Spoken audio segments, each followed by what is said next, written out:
like to call to order this meeting of the Reading Municipal Light Department Board of Commissioners. It is June 12th. This meeting of the Reading Municipal Light Department Board of Commissioners is being broadcast at the Rmld's office at 230 Ash Street, Reading, Mass. Live broadcasts are available only in Reading due to technology constraints. This meeting is being videotaped for distribution to the community television stations in North Reading, Wilmington, and Linfield. I'd like to welcome Dave Nelson from the CAB. Thank you, Mr. Chairman. Glad to be here. Good to have you. I'd like to read our Board of Commissioners Code of Conduct. The Rmld Board of Commissioners recognizes the importance of hearing public comment at the discretion of the chair on items on the official agenda as well as on items not on the official agenda. We ask that all questions or comments from the public be directed to the chair and that all parties, including members of the Rmld Board, act in a professional and courteous manner when addressing the board or responding to comments. Once recognized by the chair, all persons addressing the board shall state their name and address prior to speaking. It is the role of the chair to maintain order in all public comment or ensuing discussion. Let's see. I'd like to appoint secretary for tonight. Phil, would you be a secretary for tonight? Sure. Thank you. Happy to be. And let's see. Is there, I believe there's any public comment? I don't believe there's any here tonight. So perhaps we could move directly into the presentation for the actuarial report from Larry Stone from Stone Consulting. Please.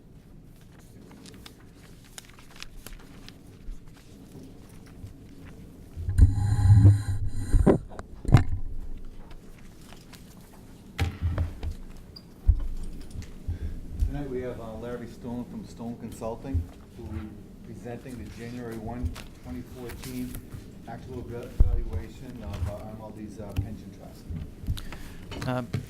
Thank you very much for having me here. My name is Larry Stone. I'm the president of Stone Consulting, listening to your code of conduct. It's 5 West Mill Street, Suite 4 in Medfield, Massachusetts. Thank you. Thank you. We prepared an actuarial valuation as of 1/1/2014 for the Reading Municipal Light Department Trust. The Reading Municipal Light Department Trust acts as a investment vehicle, which, in combined with money which is in the Reading Retirement Trust, to pay for the benefits for the current retirees and future retirees of the Reading Municipal Light Department. One of the major results that we had was that you had very good asset returns, particularly the money which was invested in the Reading retirement system, because they contribute in equities, invest in equities, and that was there was very good rates of return for that over the years. So that has significantly lowered the contribution requirement, where before we were estimating it that it would be 1.7 million, over 1.7 million, and now it would be someplace between 1.3 million and 1.4 million. So that's good, very good news for the group. There are a number of places, just in terms of how much money there is. There's about $36.7 million, which is allocated in the Reading retirement system for the benefits of the Reading Municipal Light Department people. And then the Reading Municipal Light Department has a trust fund, and that has almost $3.9 million in it. So a combination of over $40.5 million is going to pay for those, potentially for the benefits. So there are a number of assumptions which we use to derive this. One is the interest rate and the discount rate, and that's used to calculate how assets are expected to perform and in the future, and how you discount future events, future benefits out to the current day. In the past, we've used about a 7% retirement interest rate assumption, and one of the things that I'm recommending is that we actually raise that to 7.25% this year, and that is based on the fact that the Reading Municipal Light Department, the Reading Retirement System, which represents over 90% of the assets, is expected to earn approximately 7.75% over the long term. And we assumed that the Reading Municipal Light Department assets would probably return 2.5 to 4.4% a year. And that sounds like it's not a good, you're not investing well. What it really is just reflects a different type of assets, because the Reading Municipal Light Department monies are in fixed income, and their main goal isn't to have an extraordinarily high rate of return, but to have preservation of capital. So given those two, and it achieves that goal by doing that. So by using a combination of those two, we were able to come up that you should probably have a discount rate someplace between 7.25% and 7.3 some odd percent. So we were recommending a 7.25% as sort of somewhat on the a little bit on the conservative side. But either way, this lowers your cost, because we're reflecting the fact that instead of 7%, you're going to earn in the future 7.25% on your rate of return. So you can contribute less money, because more of the money will come from investment return. So that's part of the good news. Plus, then you had the asset gains where you earned over 7%. Now, in the other direction, we're recommending a generational mortality assumption. What that is that it's reflecting the fact that people are living longer. And in particular, like if somebody who's 65 now, they're going to live for about 18 to 19 years on average. But somebody who's currently 25, when they're in 40 years from now, when they hit 65, they'll live someplace like closer to 24, 25 years. So what we're doing is adopting a methodology which is called generation mortality, which would reflect that. And each date of birth, each year of birth would get their own sort of separate mortality table, which will be reflecting an improvement in how long people live. And that is costly, because that's the period of time that you're paying benefits for. So to do those two things sort of somewhat offset. The change in the discount rate lowers the value of the benefits, future benefits, by $1.7 million. The increase in the mortality increases it by about $2.4 million. So they somewhat offset each other.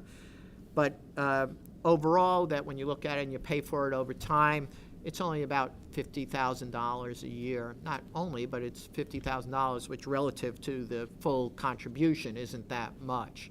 But still a reasonable amount of cash. But you have to remember, we're just budgeting. The cost of the plan is really the benefits that are paid from it. We're just budgeting for it. So that my recommendation is to use that combination, and that gives you a cost for fiscal 2014 of $1,374,538. And one of the other things that we did note was that they recently had what they call pension reform, that employees who were hired after April 1, 2012 have had their benefits fairly significantly cut back. That people, instead of being able to retire with the full percentage at 65, you now have to wait till 67. And there's some people who were able to retire at age 55 with the full benefit. Now it's 57. And also they've cut back any subsidy on early retirement and changed some other rules.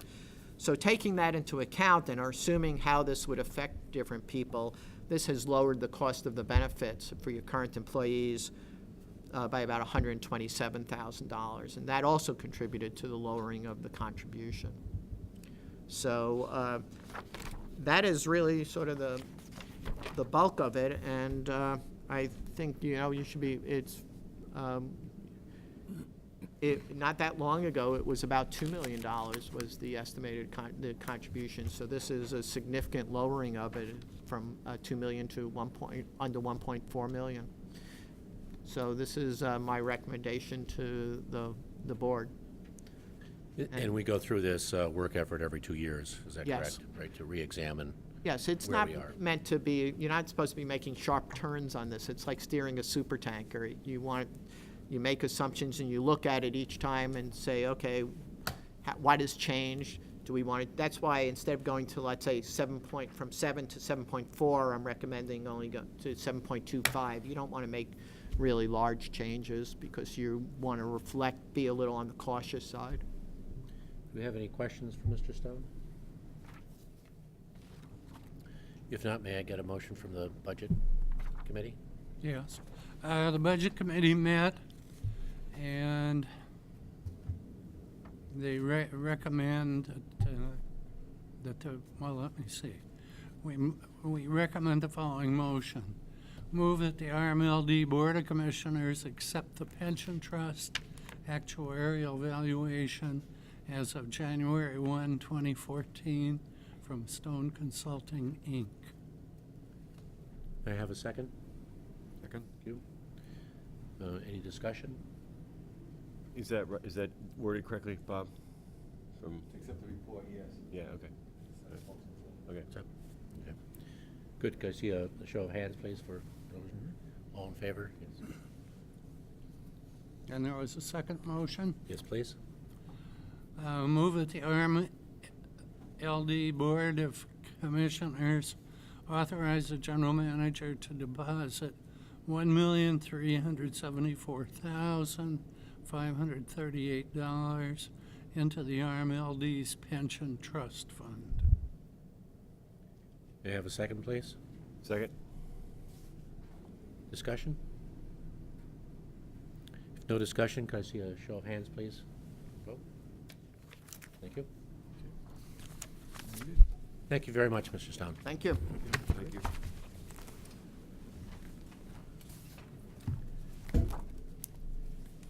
We're on to the second item here, recommended motions for cost of service study, which I believe we did cover in the last meeting, and then we submitted to the CAB, which I believe voted for them as well. So what we'd like to do here is basically get motions to approve these various cost of service study issues. Are we moving, is it one motion as with the handout we have, or is what's on the agenda as to what we're voting? The handout is actually, Because it looks like it's one motion that's in the handout, which make it a lot easier, but as opposed to reading them all. well, let me ask the question. Does the handout cover all of the motions that are included? These motions were what the CAB voted on, so we provided those to the board. If you want to go to vote on similar motions that the CAB voted. The last motion that was handed out are reflective of the rates, which incorporate all these changes. So it incorporates all the motions, A, B, C, D, and E, Everything we have. that we had voted on previously. Is that correct? Okay. Good. Then let's do a combined. I'd be more than happy to, Mr. Chairman. Please, yes. Move that the RMLD Light Board of Commissioners approve the adoption of rates MDPU numbers 236, 237, 238, 239, 240, 241, 242, 243, 244, 245, dated to be effective July 1st, 2014, on the recommendation of the general manager, and that the chart will be part of the motion too. Thank you. So may I have a second, please? Second? Thank you. Is there any discussion? If not, may I see a show of hands for approval? Thank you. We have, and for those against? Okay. May it be recorded, we have one vote for against, Commissioner Solly. Motion passed. Very good.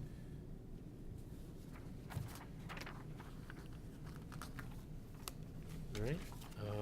Let's see if we might move on to, let's see, we did cover 606 F and G, is the report of the committees, and I believe Vice Chair Pacino, you had two Yeah, I have different things to two. report on, please. Right, two things. The Charter Review Committee has met several times at this point. We are pretty much at the end of any substantial changes that are going to be made to the charter. We are meeting again, I believe, next Monday night and 2 weeks from that to finalize everything. So I think the reason why I asked this be put on the agenda is I think it'd be the good time now to me to have legal counsel for the light department to look at what changes have been made to the charter and whether there's any kind of conflict that we may have with that, so I can report that back to the Charter Review Committee at Yeah, this that's an point. excellent suggestion, yeah. Right, so, I mean, the changes, oh, I hear the trainer coming. The changes are actually on the Town of Reading website. If you go under the town clerk's area, under her department, you'll actually see the changes that have been made. They've been highlighted, they're actually up on the website.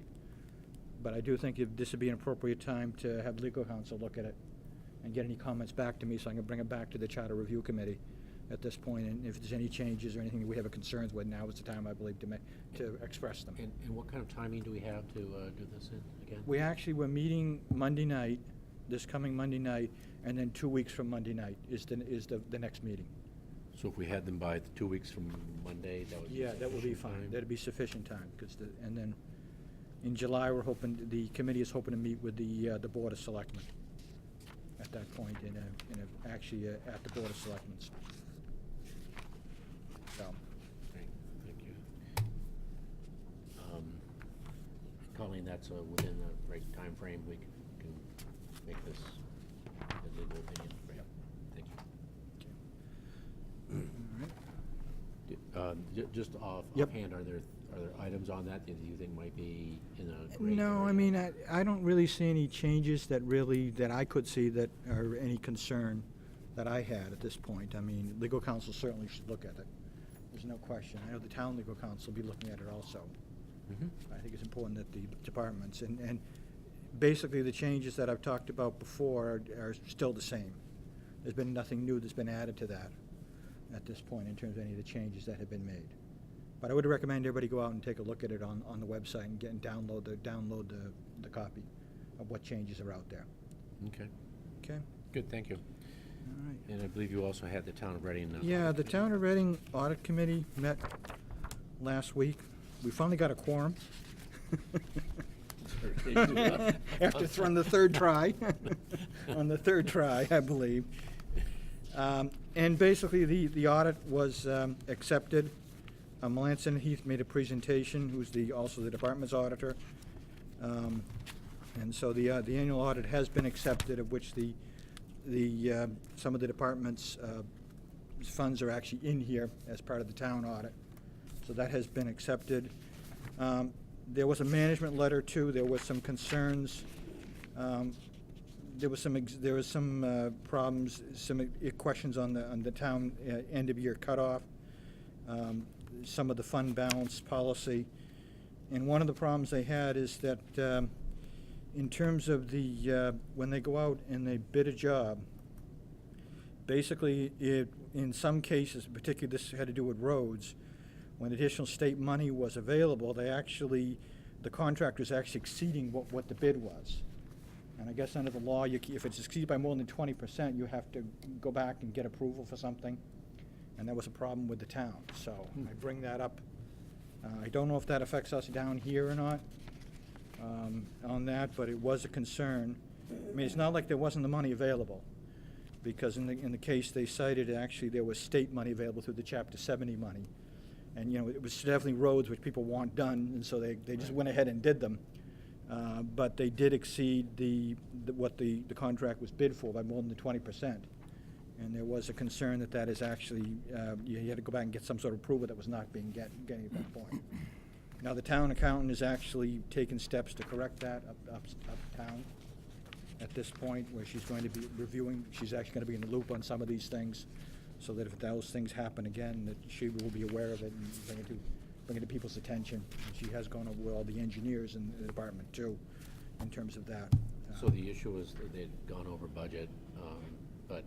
By more than 20%. By more than 20%, but was there any sort of root cause of that? Was the estimation done incorrectly to begin with, or that wasn't really? It really was the fact that the case that was brought to the audit committee was the fact that there was additional money from the state to pay for it. And because it was roads and they wanted to get them done, they just went off and spent the money because it was available. Sure. To get the roads done and the curbing done. So, Shovel-ready, yeah. Bill, and what's the tie into RMLD? I don't know if we're affected by this rule or not, the 20% rule or not, I don't know. That's the only reason I bring it up. And I'll be happy to, if you want a copy of it, you, why don't you send that down to Colleen as to the I don't know, issues. do we ever see federal monies available, do we, for, We have, there has been Yeah. federal money available, particularly in the past during a storm. FEMA, FEMA, there may be Ah, right, FEMA, there may be sure. FEMA money. right? but it could apply to state fundings on Right. certain projects, and so Right. I'll double check it. Okay, great. Of which there's an additional audit requirement that the auditors have to do in terms of its federal money. They have to do an A-133 audit, is what they call. We've had to have that in the past, we've had storms, we've been involved. Good, thank you very much. Okay. Now we're on to item number 8, which is approval of the board minutes from February 27th, 2014.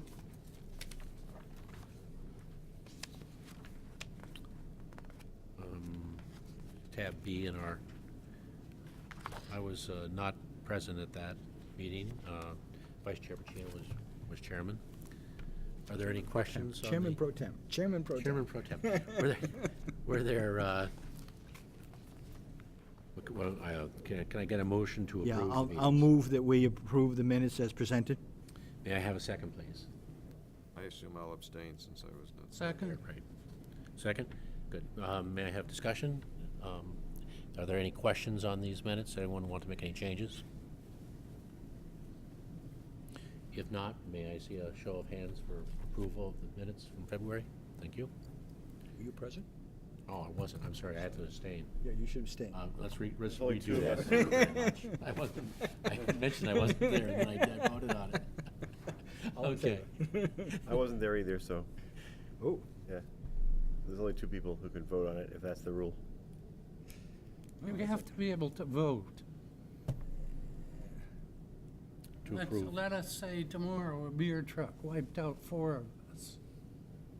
We should all be so lucky. The minutes would have to be approved. Right. Even though there's only That's right. one. All right, then Yeah. my Your vote. initial vote counts. in I in did this approve it. case, in this case. I agree with you. In this And case. in my Commissioner case, Solly, John, thank I you don't very know, much. the fact that I wasn't on the No, board, I don't- think you're I- fine. We have I enough. think We you're got 3. fine. We have I a think you're quorum. fine. Out of that, 3 out of 5. I think so. you're fine. Okay, the general manager's report. Ms. O'Brien, please. Okay, thank you. I'd like to request the attendance of the Board of Commissioners, as well as the members of the Citizens Advisory Board, to join me, as well as approval of my overnight travel to the Northeast Public Power Annual Conference this year in August 24th to 27th in Falmouth, Mass. Seminars will include discussions on leadership for board members, financial behavioral strategies, federal energy policy updates, and the natural gas impact on electricity in this general region.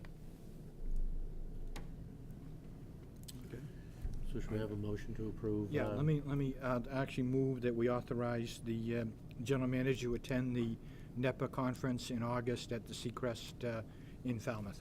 Right. Second. Second. Discussion? I think this is extremely worthwhile. We went to the Stowe conference last year, and it was extremely. Right, and it's a requirement under the general manager's contract. We vote this, too. Yep. Okay. So let's, should I see a show of hands, please? Yep. Thank you. Unanimous vote. Okay, now I'm planning to attend also, so. Yes, Jeannie asked to try and. get a Have Jeannie sense of send me the information. Who else might would like Sign to up. attend? Mhm. Or she can sign me up at least. Commissioner Solly would also like to attend. Yeah. Tom, would you I like to will- attend? Subject to availability, I have to. Okay. Yeah. And the same for me, it's subject to availability. I'd have to look at my calendar. Commissioner Talbot, are you interested? I think so, yeah.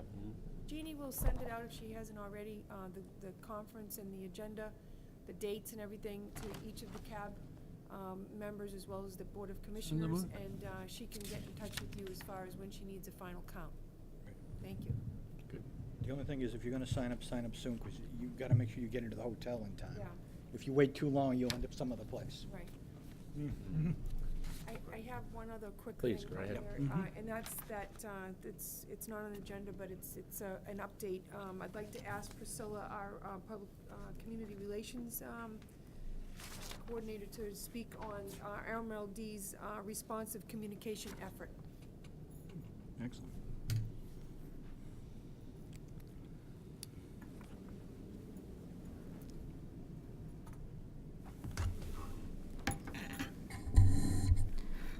Okay, well, we've been pretty busy here at work and trying to develop the best way to communicate to all our customers at once. So we're working towards building more of the email list. And some of the things that we have talked about this last couple of weeks is getting ready for the updated bill. We're going to have a show, a TV, an RCTV cable show this coming June 25th, which is Wednesday night. It's going to be here at 7 o'clock. Wilmington Cable TV, we let them know ahead of time that we're doing this. So the Wilmington TV would like their citizens to be able to call in and ask questions too. So RCTV and WCTV are working with that. Linfield and North Reading have also been notified, so chances are they might also make it available to their residents. This will be live here. It's going to be call-in. Colleen, Jane, and I will be here, and we're going to discuss, we're going to have a poster of the new bills, one residential, one commercial. And Jane and Colleen will talk about the change in the prompt payment discount, the new low income rate, the new unbundled format, and we'll all talk about the responsible communications campaign that we're initiating to have the ability to reach our customers regarding outages, peak appeals, peak usage, energy conservation appeals, and we're trying to have the capability to email and text our customers by mass electronic. So we're working on that. As far as the peak goes, we've also let all the cable companies know that we will send them updates as soon as we hear anything from ISO. And our goal is to send electronic messages to our customers on the peak shaving also. We will have messages and procedures available so that when the peak is anticipated that day, we will have everything to send. We've contacted the superintendents in all the schools so that we can use their parent email lists. And I've heard back from Reading and North Reading, who said that they're fine with that. We're still waiting to hear from Wilmington and Linfield, who both have brand new superintendents. So I'm not sure if the message has gotten to them yet. We're working with the cable TV companies, the Rotary Club, the chambers, and asking them to redistribute our messages so that we can reach as many people as we can. And the paperless billing and the auto pay, we are having a contest, a campaign right now to attract more customers to sign up for the paperless billing and auto pay, because even though some customers are auto pay, some of them still get a paper bill. So we're pushing that they take themselves off that. So from June 15th to September 15th, we have a contest going, and people are automatically entered to win an iPad Nano. We currently have about 13,000 emails, which is pretty good. It's about 50% of our customer list. So we have a master list, and we're trying to get it together to work with Constant Contact, who will be like a third-party mailer who will mail these lists out. We're trying to ask our customers for their cell phone numbers too, because texting is also an option, and not everyone will want to be contacted one way. People, if we want them to be contacted one way or the other or both, so we're giving them that option on their registration forms. Also in the process of checking with other utilities to see how they're reaching their masses. From what I'm getting back, there's not too many utilities that are actually doing that yet, but they're all in the process of getting back to me on it. So that information will come. Another way that we're cutting down on paperless is that this year's annual report, we're going to have designed as a web design. So anyone who wants to print it can print it, but we'll save the expense of printing the 400 copies that we usually do have printed. And other things that are going on in public relations are, we have the Friends and Family Day, which is at Birch Meadow on Saturday, so we'll be there for that. The annual Fall Street Fair is coming up September 7th, and we'll be there for that. And a couple of my projects that I have here, the historical calendar and the T-shirt contest, are in the preliminary stages. So that's where I am. Thank you, Priscilla. I'd like to add one thing to that. Our slogan is part of our responsive communication. Part of it is get greener. Everyone's already going green. We're going to get greener. So as part of the paperless effort, I'd like to add to what Priscilla said as far as the annual report. That she is correct, but for some of the town charter, we may require to have printer-friendly, and we'll supply them, just the financial pages that will go to the actual annual town meeting. And that's in accordance with the charter. So we'll be complying with that, but it'd be, not the heavy card stock, just the basic 8.5 by 11 financial sheets. In addition to that, and I've sent out an email, and we really haven't worked through it, but I'm going to try to encourage that we can start to do these board packets, and perhaps maybe digitally sent.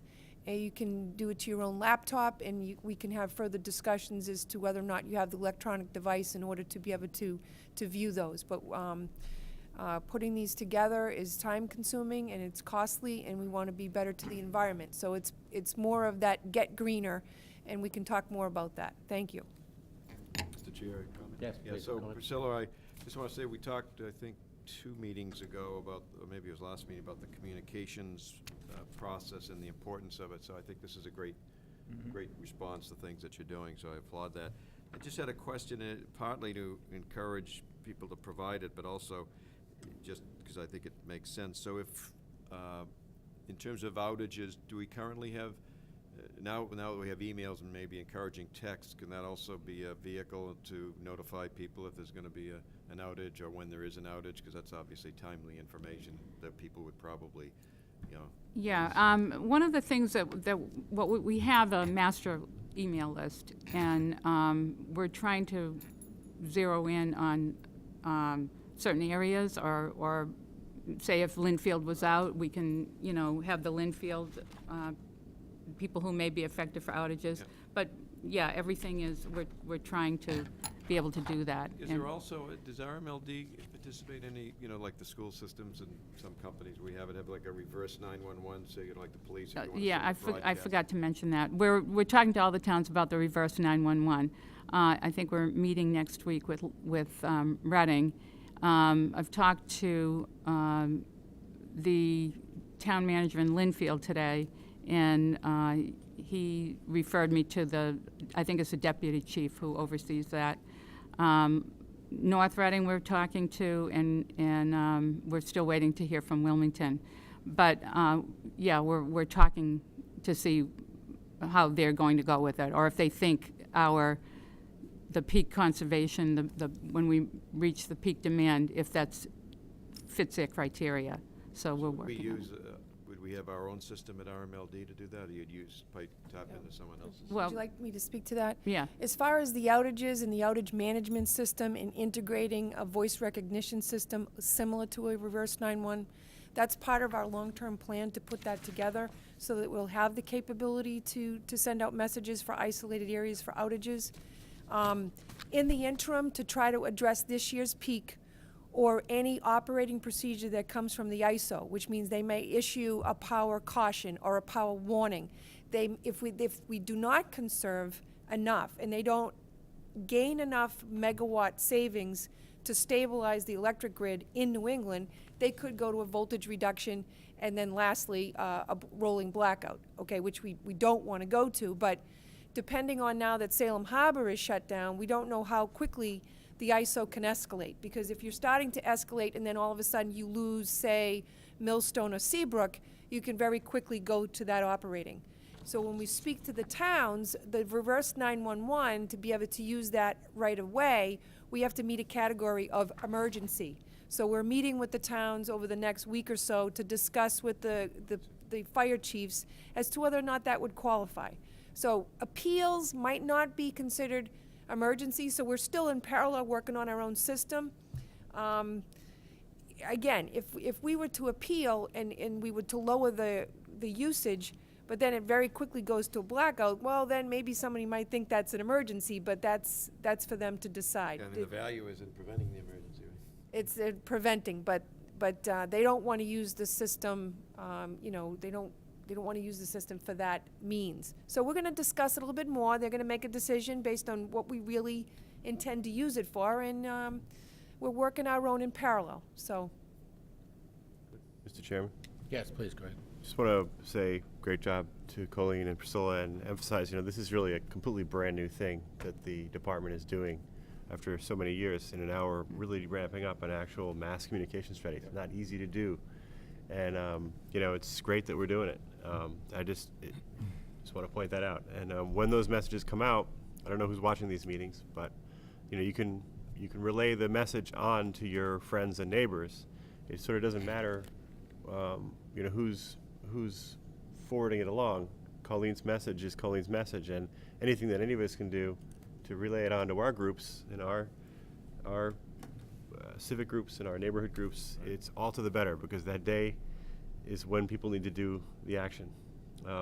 So just want to put that out there. And do we have a strategy for hitting the 10 biggest customers, the 10 biggest consumers? Well, the Integrated Resources and Planning group that Jane heads up, I mean, we have other programs that we're working with our larger customers as well for other programs that will help shave the peak or to conserve during any ISO RMVEC operations, which are, by the way, mandated. Right. They're not, and we want to conserve on the peak because I believe every megawatt we save is about 37,000 right now, but that's going to double next year. So that's a conservation for money, but if that's coincident with the stabilization of the generators in the area, so the peak is coincident with actual power cautions, then you're talking about mandates, and it's not just about saving Right. money and keeping our rate low. Now you're talking about electrical stability. So two different things, but tied together. Right. And the schools one is particularly good. I mean, when John Doherty sends something out in Reading, it's like everything lights up in our house. Every phone is going, the emails firing up at once, because they have every means of reaching us. So the fact that you were able to get that done is great, and you don't have to reinvent the wheel. That system is being leveraged for us, and that's fantastic. Right. And did you say North Reading is also going to do that for us? Yes. And hopefully our friends in Linfield and Yeah. Wilmington can, anything that can be done to help Linfield do the same in Linfield schools would be great. Not to put you on the spot, but I mean, No. I actually have a note to speak with the superintendent. He's the outgoing one coming in. Yeah, see, they're both Wilmington and Linfair in transit, yeah, right. that'd be great. I mean, that reaches a lot of people. Yeah. And I wanted to ask you, so when you gave your information to the school to be, I mean, when it's our own children, of course, we want to Right. be contacted every way we can. Sure. So when you gave your information to the school, you gave your cell phone? Everything. your They ask email? you, if we need to reach you, and there's about 8 different things. It's home phone number, email, text, but all the mobile numbers of us. There's about 6 different things that we get all at once. Yeah, yeah, So that's great. when it's snowing, we turn it all off because we know that it's all going to go off at 4:30 or 5 in the morning, and it's going to wake us up with the. We'd rather just wake up normally and find out when we wake up. Anyway, it's great to leverage these platforms are out there already, and it's great that we're getting them, Yeah. that we're on them Yeah. now. It's excellent. I got my online invoice. Sweet. Oh, yeah, really? Let me just go one last item. I'm glad to hear that we're actually going to go digital on some of these things. I've kind of been there already. Yeah. But I'm very glad to see that we're going to be able to do that. One of the things I would suggest, and it's something we've done in one of the committees that I serve in the Mass Society of CPAs, actually in the agenda, we actually put the Wi-Fi password into the agenda, so that if people can actually just log right into the website and actually get to where the documents are that are on the website. I think that's a good idea. Yeah. You know, Yeah. Certainly it's done in business all the time. Right. Exactly. This is solely on the other side. Yes, right. We're still on general manager's report, so I guess I can ask a question. The rate package I saw for the first time tonight for commercial C rate, it has a distribution demand charge. It has a distribution energy charge. The industrial time of use has a distribution demand charge, but I don't seem to see a distribution energy charge. Is that correct? Can you tell me which one again on industrial? MDPU number 241. Okay, Jane, do you want to get up and speak? Yep, that's correct, Mr. Sully. Could you come up to the microphone? Could Oh, you yeah, have it sure, come come to on the up here, microphone, please, Jane. for the cable TV people. So those at home can hear. That's correct, Mr. Sully. Based on the cost of service, when Mayhew Seavey from PLM conducted it, there was sufficient funds collected within the demand component to equate to the distribution charges, and there was no distribution energy component. There'll be just an on-peak and an off-peak component for the purchase power costs. And at some point, the board will get to see that Yep. data? Yep. You'll see the whole package for the cost of service, the write-up and everything. After we've approved. Correct. Well, I believe that is correct. Okay. Thank you. I believe if there are no other questions, I believe we're on to the item number 10, the power supply report. Jane, thank you for On my back. coming back. Thank you very much. I'm here to report on the April purchase power summary. RMLD's load for April was 52.5 million kilowatt hours, and that was comparably flat when you look at April of 2013. Our energy costs for the month of April came in at 2.46 million, and that was equivalent to a little under 5 cents or 4.7 cents per kilowatt hour. The April fuel charge was set at 6 cents per kilowatt hour, and RMLD sales totaled 53.5 million kilowatt hours. As a result, the RMLD overcollected by 653,000, and that resulted in the deferred fuel cash reserve balance of a little under $900,000. The May and June fuel charge was set at 6.5 cents, with the deferred fuel cash reserve projected to have a year-end fiscal year balance of approximately $2.2 million. The RMLD purchased 17.5% of our energy requirement from the spot market at an average cost of just under $55 per megawatt hour. On the capacity side, our peak demand for April was 89 megawatts, and this occurred on April 7th at 8 p.m., and the temperature was about 50 degrees. This compares to a peak demand of the previous year of about 91 megawatts, and that occurred on April 2nd at 8 p.m., where the temperature was 35 degrees. So temperature really drives the peak here. As a result of last year's peak, our capacity requirement was 215 megawatts. And total capacity dollars for April came in at 1.32 million, and that is equivalent to $6.14 per kilowatt month. Table 4 shows both the capacity and the energy costs, as well as the amount of energy being generated. Our April costs for capacity and energy came in at 7.22 cents per kilowatt hour. And for the month of April, 16.4% of our energy purchase was from hydro generation.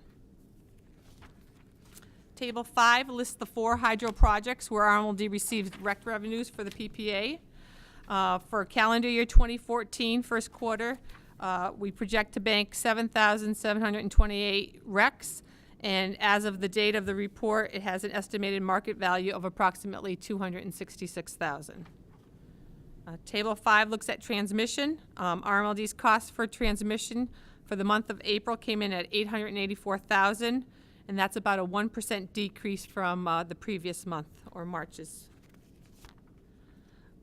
Table 7 and 8 refer to our energy efficiency. In March and April, RMLD processed 4 commercial rebates totaling $50,000, and that brought the fiscal year total to $252,000.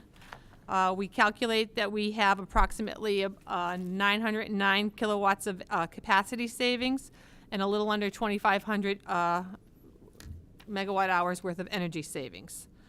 On the residential side, we calculate approximately 200 kilowatts of capacity savings and 104 megawatt hours of energy savings.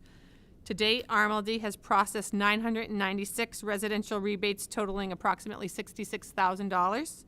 And 326 RMLD residential customers have received rebates or energy audits, and that was for a total of $65.2 thousand. That completes my report.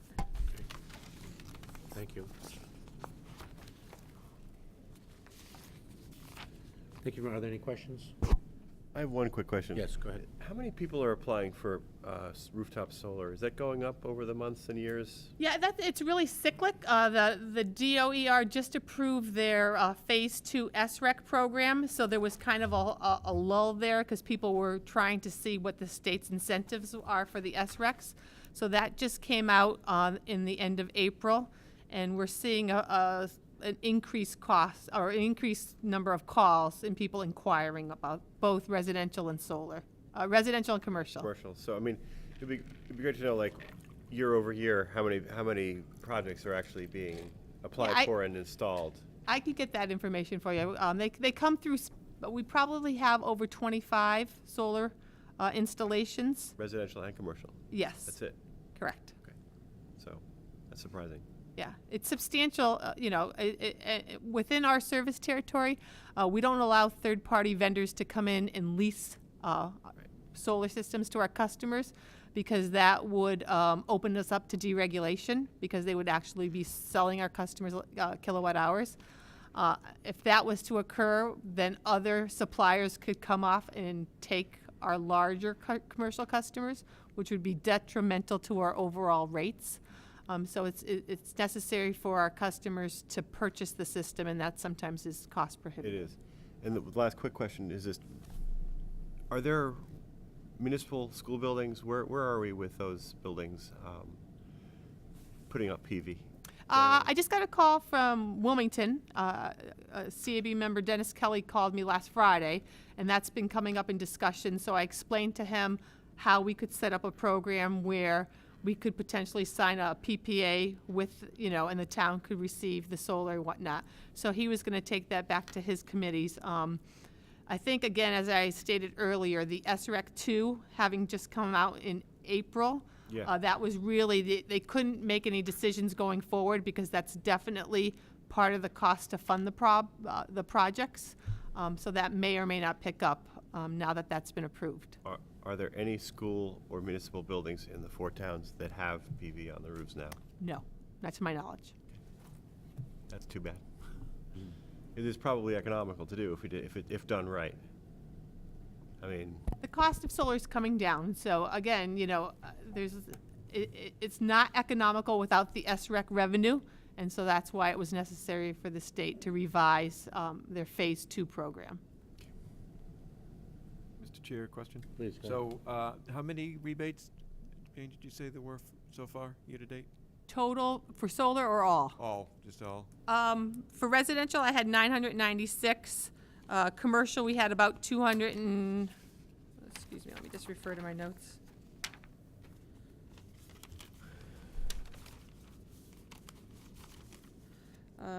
$252,000, and that was probably about 20 or so.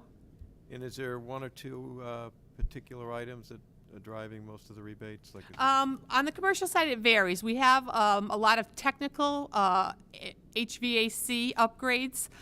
Those studies take quite a while to perform, and then by the time the commercial customer installs them, and then we verify the savings. So it's a long lead time process from the time that they apply to the time that we initiate the rebate. We're working with both the towns of Wilmington and North Reading. Both of them are building new high schools, and both of them are going towards the LEED certification. So we're working on rebates associated with those projects. Well, what on the residential side? On the residential side, those need to be revisited. We currently have a vacant position within my department, but primarily those are refrigerators, air conditioning units, dishwashers, and there's a whole slew of those. In the cycle time for the consumer? Oh, that's a pretty quick turnaround. When they file the application and provide us with the necessary customer service, handles those rebates, and those are probably turned around fairly quickly, 2 to 4 weeks maximum. Yeah, that's great. Good, thank you. You're welcome. Thank you, Jane. You're welcome. Okay, we're on to item 11, the engineering and operations report. Hamid?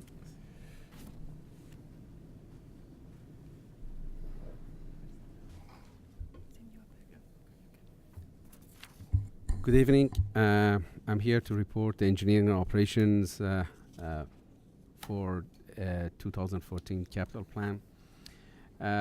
Basically, there are 3 categories: the system projects, station upgrades, and SCADA projects. We got 7 projects, 6 projects going for system projects for FY 2014. The first one is 5W9 reconductoring the Wildwood Street, which is 25% completed. Actually, this project is now, we started with the overhead, now we're getting into underground as we speak. So it's scheduled to replace the underground in order to increase the circuit capacity and the capacity of the system. 4W4 reconductoring is delayed to FY16. There are 2 areas, the remaining the 2 areas in Old Linfield Center, URDs, that one is completed. Trog Holloway is 100% completed. And now we're getting ready to start the Cook's Farm. The design for that one is completed, and that's scheduled to be done by mid-September in 2014, which is FY 2015. 4W5, 4W6 tie, the design is completed. Again, this is going to be done in 2015, FY 2015. The URD upgrades, all towns, it's ongoing projects. Step-down area upgrades for all towns. This is ongoing projects. Currently, we are on Vine Street in Reading. And as part of this project, what we are doing, we're upgrading the voltage, we're upping the voltage from 5 kV to 13.8, which means it's going to reduce the losses, system losses. And station upgrades, Station 4, we got 3 projects, Station 3-1, Station 5-1. The relay replacements, these are the replacement of the electromechanical relays to digital or solid state relays, which is going to be done FY 2015. Station 4, Gauss Station 35 kV potential transformer replacements, that's going to be done.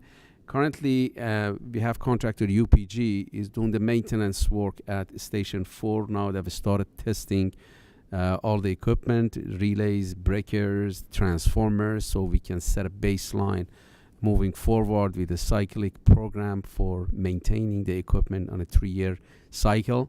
So once they're done with that, then we're going to replace the potential transformer replacement project that it's slated to be done for 2014. So this is kind of delayed because of the maintenance work that got the priority over this. Station 3, replacement of the service cutouts, that's also going to be done when we get to Station 3 maintenance, which is right now that is Station 4. The next one is scheduled to be maintained is Station 3, and then we're going to get to Station 5 afterwards. So it's a 3-4 months process in order to complete the maintenance work at all substations. Station 4 getaway replacements for W13 is 100% completed. and that increases the circuit capacity from 10 MVA to 15 MVA. Station 5 getaway replacement 5W9, 5W10. That for the month of April and March was idle, but right now we have scheduled 5W9. The overhead work, we made significant progress, and now the underground is being scheduled to be replaced by end of June.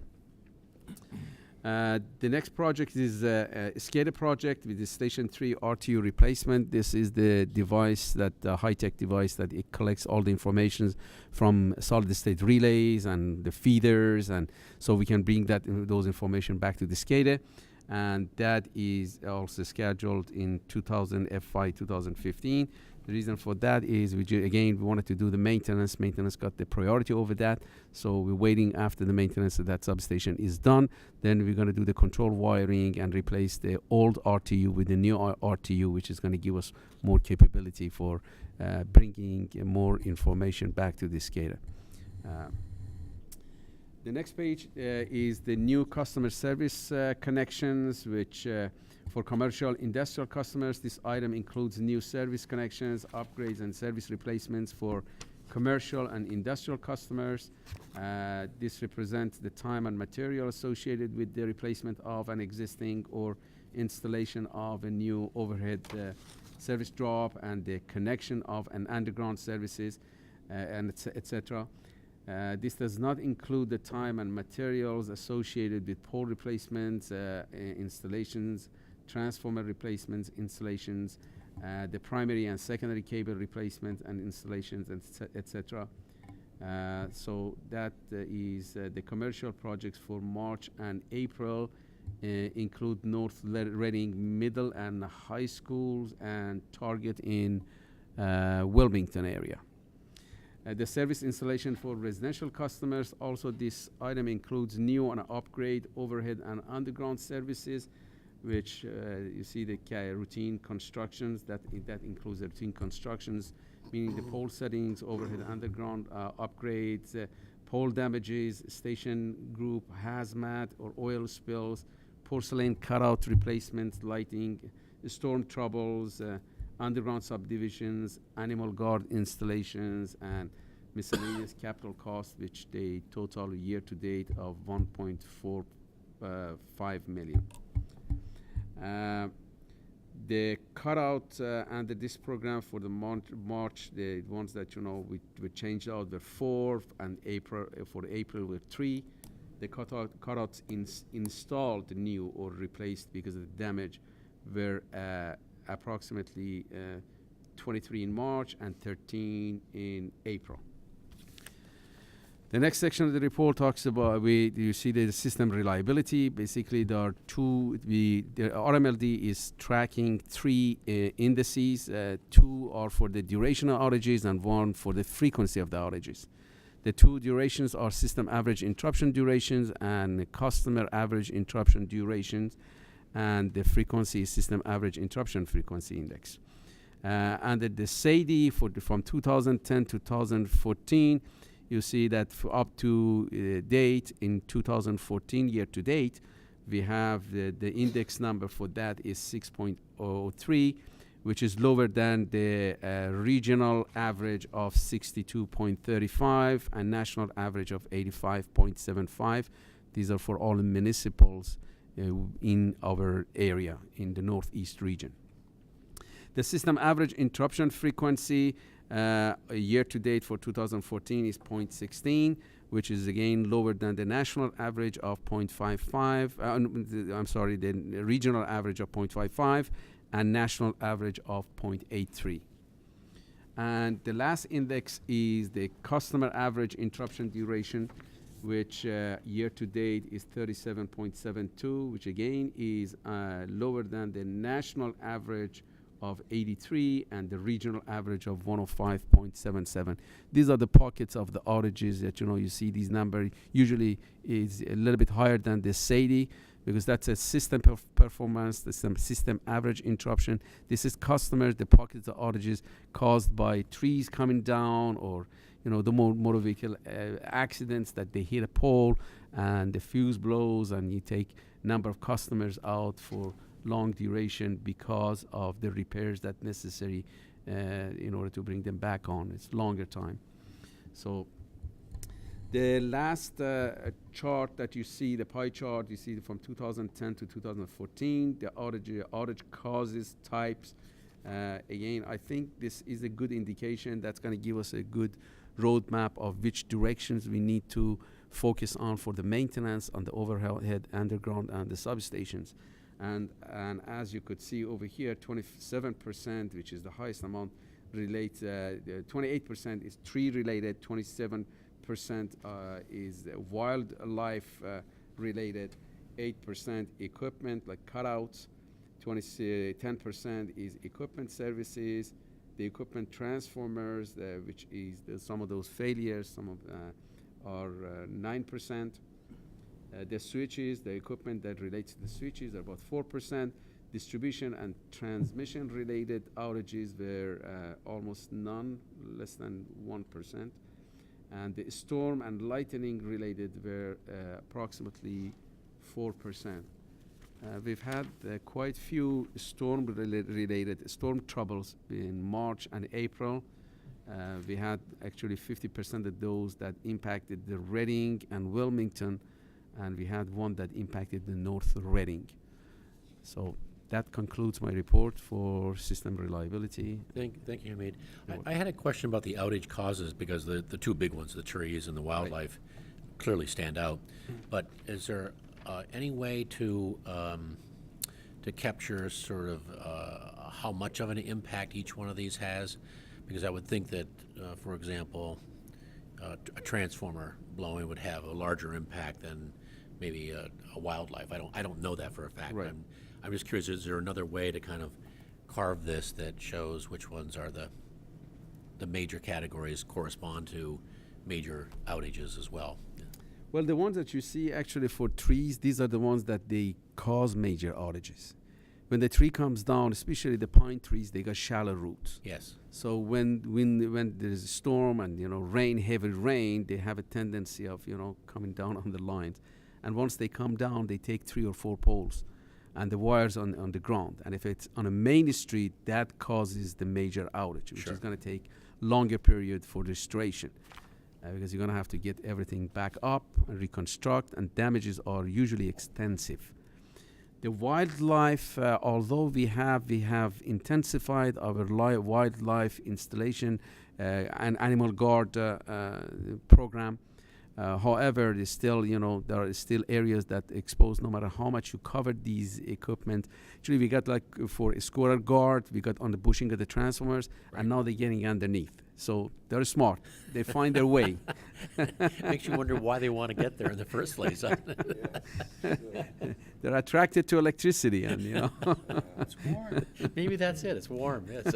I think that could be exactly it. Right. Okay, great. Thank you. Are there any other You're welcome. questions? No, thank you very much. Thank you so much.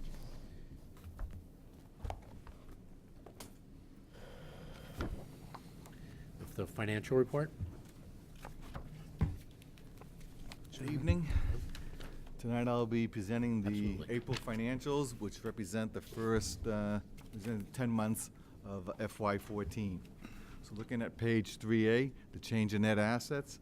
For the month of April, net income with a positive change in net assets was $987,000, which decreased our year-to-date net loss to $372,000. The year-to-date budgeted income was at $2.9 million, resulting net income being under budget by about $3.3 million. The actual year-to-date fuel expenses exceeded the fuel revenues by $1.7 million. On the revenue side, page 11B, year-to-date base revenues are under budget by $1.2 million, or about 3%. The actual base revenues are at $38.9 million, compared to the budgeted amount of $40.1 million. Looking at the expenses on page 12A, year-to-date purchase power base expense was over budget by $156,000, or about a little more than 0.5%. The actual purchase power base cost came in at $24 million, compared to the budgeted amount of $23.9 million. Year-to-date operating and maintenance expenses combined are under budget by $273,000, about 2.5%. The actual O&M expenses came in at 10.4 million compared to the budgeted amount of 10.7 million. Depreciation expense and voluntary payments to the towns are on budget. And speaking of those voluntary payments, those payments have been made to the 4 towns in the month of June. Looking at cash on page 9, operating fund is at 12.2 million, capital fund balance at 3.9 million, rate stabilization fund 6.7 million, deferred fuel fund $893,000, and the energy conservation fund is at $435,000. On the general information side, looking at page 5, year-to-date kilowatt-hour sales, we're at 584 million, which is about 8.3 million kilowatt-hours, or about 1.4% behind last year's actual figure. Along the general information side, we're approaching that time of the year where the auditors are coming in. They'll be in next week on the 18th and the 19th to do some preliminary testing for 2 days. The end of the month, we'll be doing our physical count. We'll be counting the warehouse Saturday and Sunday, the 20th and the 29th, and we'll be doing the trucks on Monday the 30th. And the audit right now is scheduled for the week of August 18th. The last section, budget variance, there's a correction on that. Cumulatively, the 5 divisions were under budget by $270,000, or about 1.6%, and I apologize for that error. Are there any questions? I just had the question in terms of being under budget in terms of the net income and revenue. These will be addressed, I assume, through capture of the rate increase and as we move forward? Yes. Well, in July 1, we'll have the unbundled rates going Right. through. With the fuel revenue charge being at 6.5 cents in May and June, that should help offset the variance between fuel expense and fuel revenue. So that'll just flow to the bottom line. Good, thank you. Any other questions? No? Thank you very much, ma'am.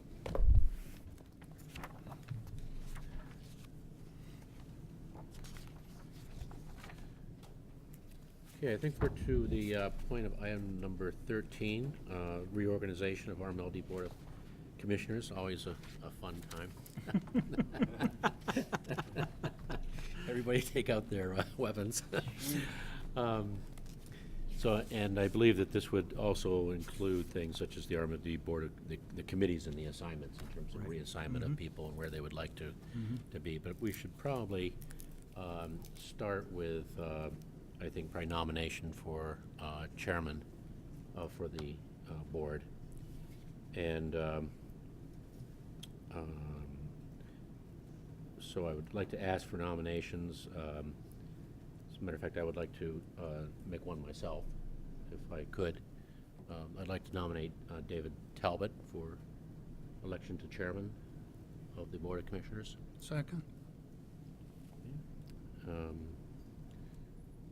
See a show of hands for this? How about closing nominations? Move to close nominations first. Okay. Yeah. Another nomination? Move to close nominations first. Move to, second? Second. Second. Okay, any discussion? I see a show of hands, please. Wrong hand. That's why I'm leaving.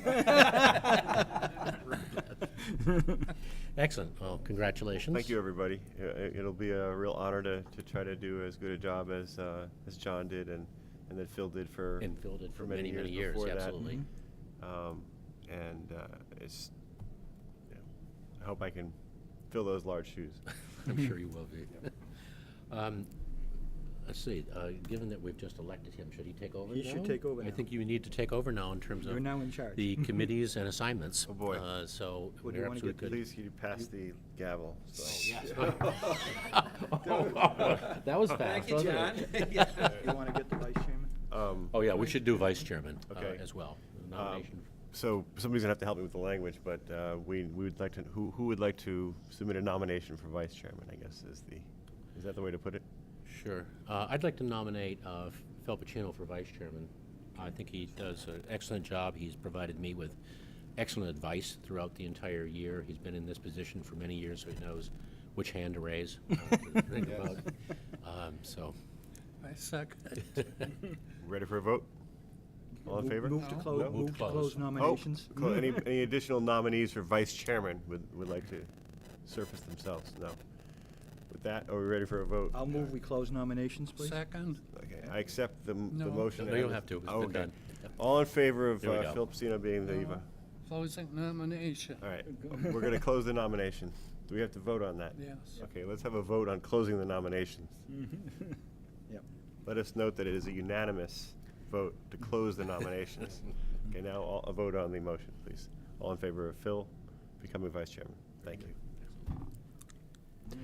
So, what are we doing about all these committees? I guess that's the, I think in the past, we've just kind of said, okay, who's interested in what? That's correct. yeah, I mean, I'm wondering if, just to talk this through a little bit, whether Right. we should think about this and bring it to the next meeting, because there's a lot of committees here, some of which, we haven't done a lot over the past year, or some things have been done informally. And are we really ready to do all this right now? I just throwing that out there. Well, if I may, Yes, Mr. Chairman. please. There are essentially 4 listed. So maybe what we could do is just get a pro forma listing of who would like to serve on which ones. Okay. And then we could either move it to the next meeting, table it, to vote on that, or we could take care of it here, whichever. The assignments for accounts payable and the payroll for 4-month rotation, I think are pretty straightforward. So those are, we can move those around. Okay. Yeah, and I'm signing the accounts payable, the warrant this month. Absolutely. Jeannie has assigned me, so. Ah, yes, yes. I don't know if I got drafted or what. So what I might suggest to see if there is interest by individuals, and just walk through the committees, like. Okay, so- about audit, Who would like to be on the audit committee?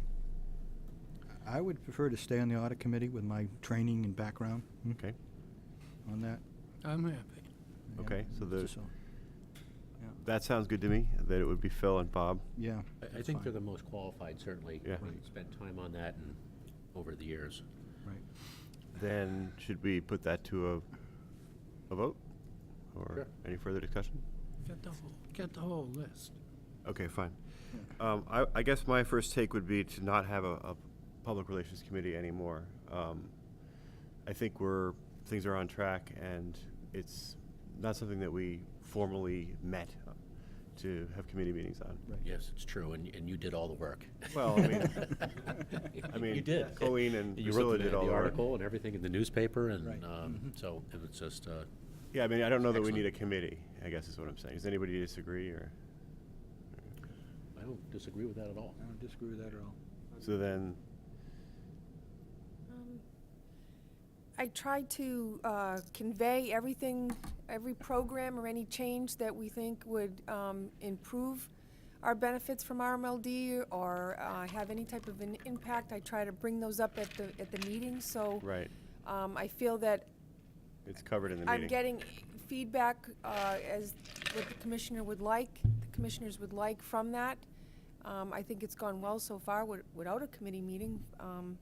I So I agree. think if you're happy with going with the type of feedback that I'm providing in communication efforts that I'm putting forth with the board, I would agree that that's probably Okay, can be I done think with. we all agree, a little less bureaucracy.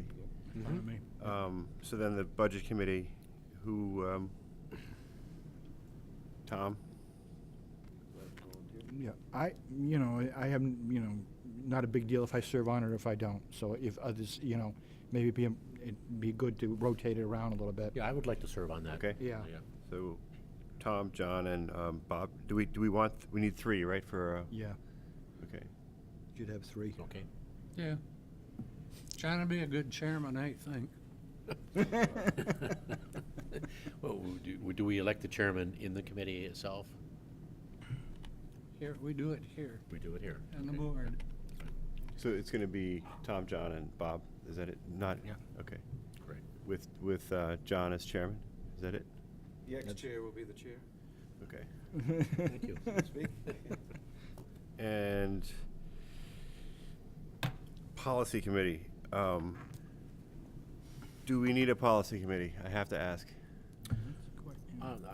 I'd like to suggest, if I may, Yeah. that we extend the policy committee just at least up and through the point of where we see what the town recommended. That's fine. And make sure that they're in line. I think there's one addition we need to add to the policy group in terms of policies, that, and that was the steps that go through to do a rate increase. That was something that was lacking, and we felt sorely, not totally prepared for that. I think we need to formalize it and get that, just the process. Okay. That's what I'm talking about. Do we need a committee to do that, I guess, is what I'm saying?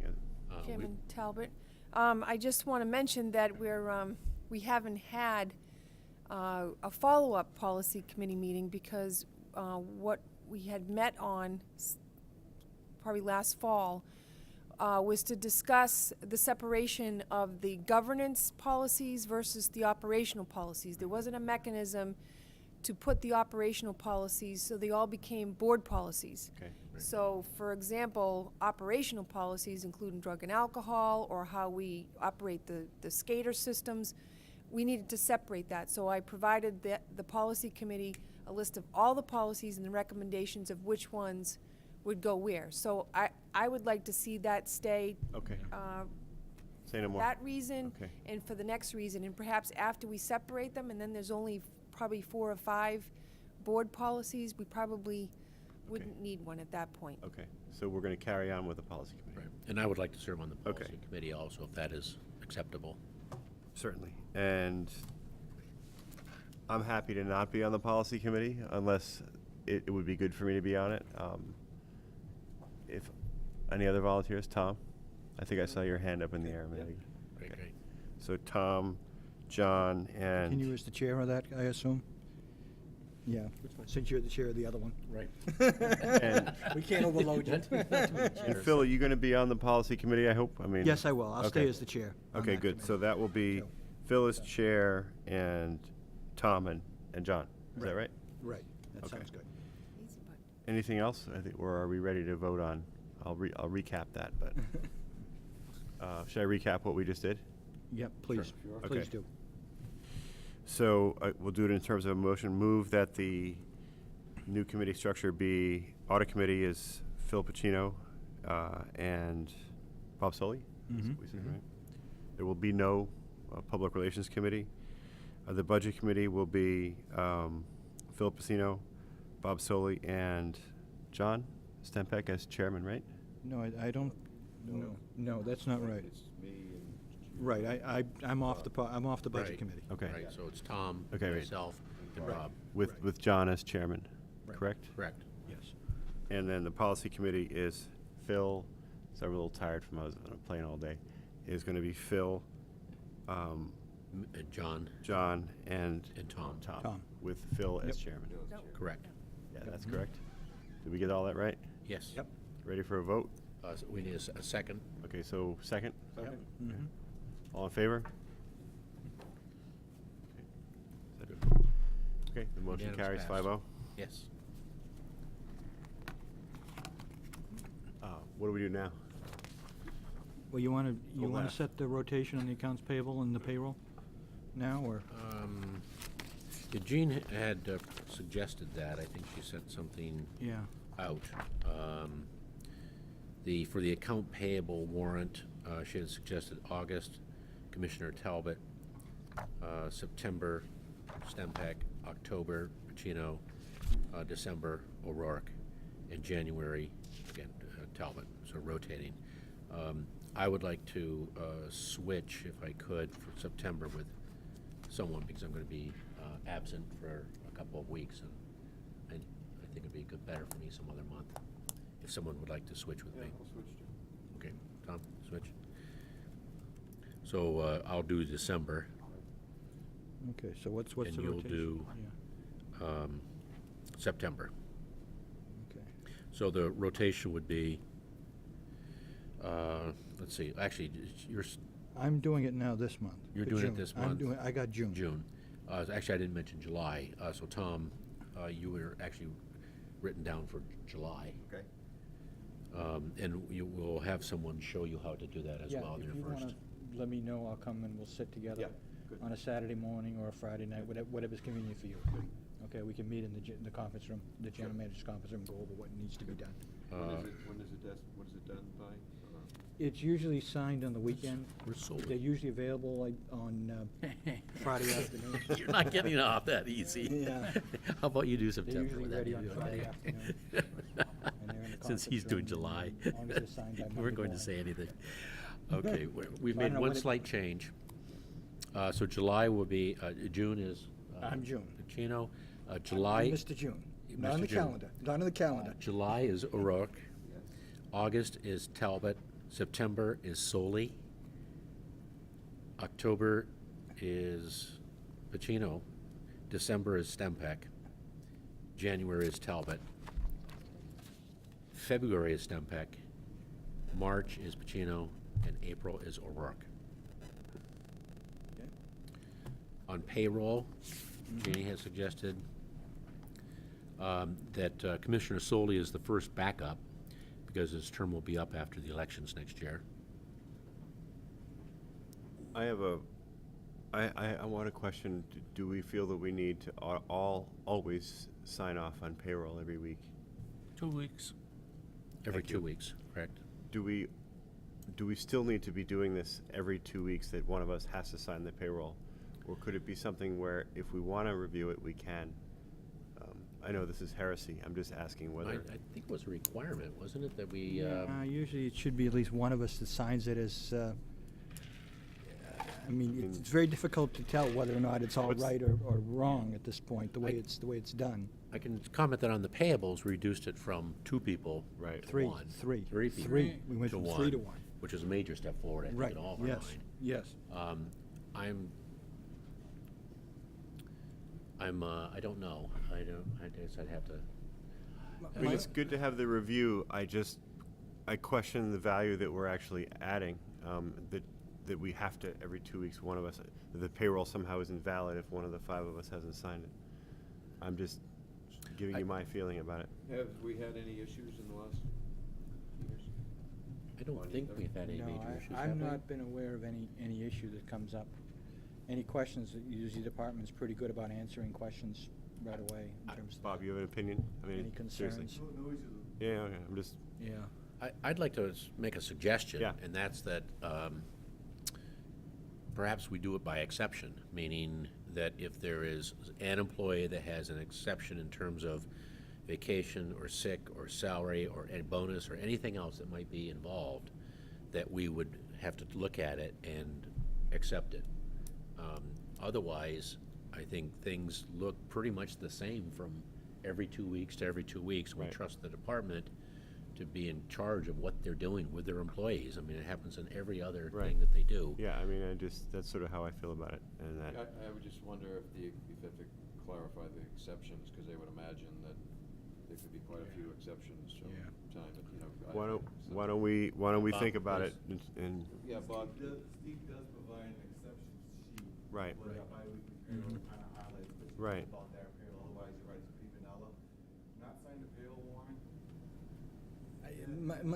My concern is the control. I mean, But I think they really want to see a signature. yeah. Yeah, okay, fine. I mean, I'd just rather give the appearance that the board is actually looking over somebody's shoulder. Now, how Sure. effective? I agree with you. I mean, Yeah, I've said it before, and I'll say it again. Minnie Minoso could be in that payroll. Yeah. We would never find Minnie Minoso. I found him 1 year, one week. Now, Did Minnie you? Minoso, to be explained, was the first Latin player to play in the major leagues. So, And when did he join? He also the pulled RMLD? 4 hours of overtime on Sunday. but he could be in the payroll. We would never find him. So, I would suggest, Chairman, Yeah, if yeah. you may, that we think about this Right. until, bring it up in the next meeting. Until then, we continue on with Yes, business as usual. it's a point may of I discussion. suggest? Yes, please. Oh, I'm Instead sorry, of it's 3 not mine. people on 4-month rotation, you have 4 people on 3-month rotation. I just decreased the pain by 25%. I'm absolutely open to that, but you'd have to address the chairman. as to what they do. So it's a good suggestion. So I think what we're deciding is that we're gonna leave things as they are. I was opening it up for some discussion, as long as we're reorganizing to Yep. question some of the things that we do all the time and whether we continue to need to do them. Mr. Chairman, if Yeah. you'd like, I'll have Mr. Fournier check in the legality of Yeah, that the would be a good signature idea. and just report back I at the mean, next if meeting. it's something we have to do, then that ends the discussion. Yeah, of course. There's just a question for RMLD and the employee. So is it, do you view it as a help or a hindrance in the process of paying people and paying your payables? Does the signature process for payroll and payables help or hurt the effective operation of RMLD? Or is it? I think it's more a requirement or legality issue as opposed to. Yeah, but that aside, because we can check that, if Right. it turns out we have the decision to do it or not do it. Well, you look at the payables, I mean, the approval process that it goes through, for anything to go through that,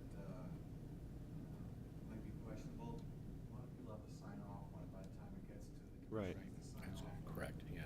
What's the biggest regular size payable? I mean, if you're this- Power bills? Right, absolutely. So it's a lot of money, but it's money you owe. It's more, Right. it's more effective oversight. Right. It's to let the department know that the board is actually looking over somebody's shoulder. You know, because there have been, you know, in one of the past administrations, there were issues. Yeah, I would say the payables is probably more effective than the payroll, just. Right. Right, exactly. Hopefully you have. Right. If Exactly. you're gonna either audit the payroll, you don't, if Right. just signing it off is, Right. you're also under the, Right, you That's know, kind of where I'm coming from on it, what you just said, Tom. right. So I think we're done then. We're leaving that as it is, right? Correct. For the moment, yeah. Okay. So I General think, discussion? General discussion, Can I have a minute? please.